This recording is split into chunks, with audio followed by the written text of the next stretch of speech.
Pak Ustadz, saya mau nanya, bagaimana cara menyikapi perasaan frustasi jika gagal atas pencapaian kita? Misalnya di umur saya yang sekarang ini banyak nih teman-teman yang udah sukses ataupun udah beruntung dari segi karir, udah dapat di perusahaan terbaik.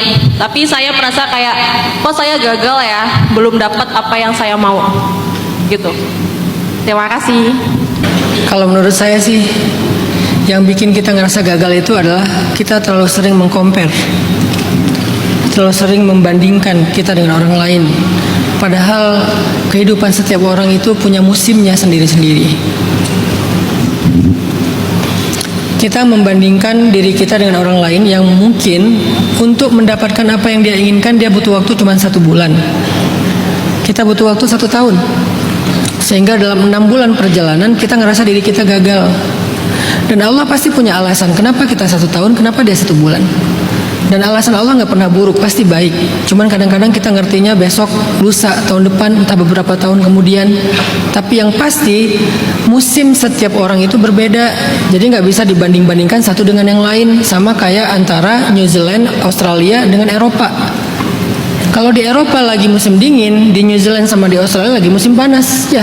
Karena yang satu utara, yang satu selatan. Kalau di New Zealand lagi musim dingin, di sana lagi musim panas. Sekarang New Zealand menuju musim panas, di Eropa menuju musim dingin. Artinya setiap tempat itu beda musim. Kalau Indonesia kan nggak bisa kita sebut karena dia stabil kan, nggak ada musim dingin panasnya, dia kayak tropis gitu, stabil. Maka kehidupan seseorang juga kayak gitu teman-teman, semuanya punya musimnya. Mungkin Mbak siapa tadi, Renanda ya, Mbak Renanda sekarang lagi musim kemarau, temennya lagi musim hujan.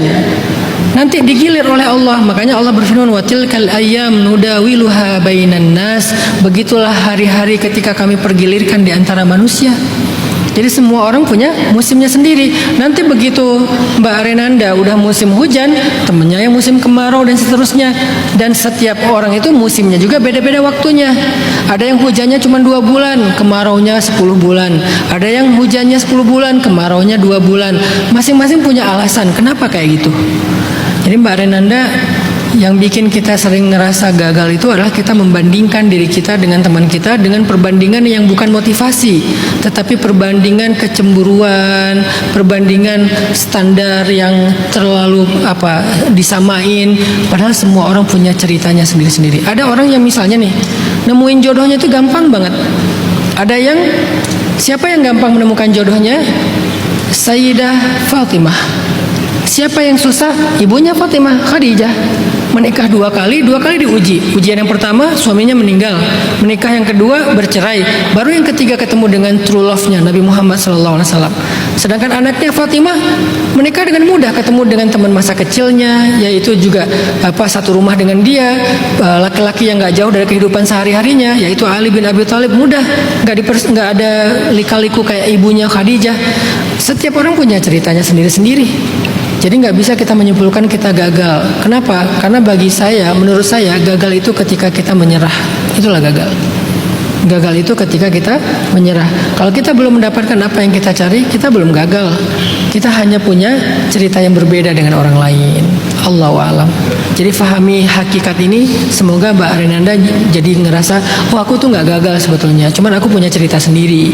Aku punya pengalaman sendiri. Aku punya jalan sendiri yang mungkin berbeda sama teman aku. Jadi aku akan keep fighting sekarang, akan tetap berusaha. Allahu a'lam.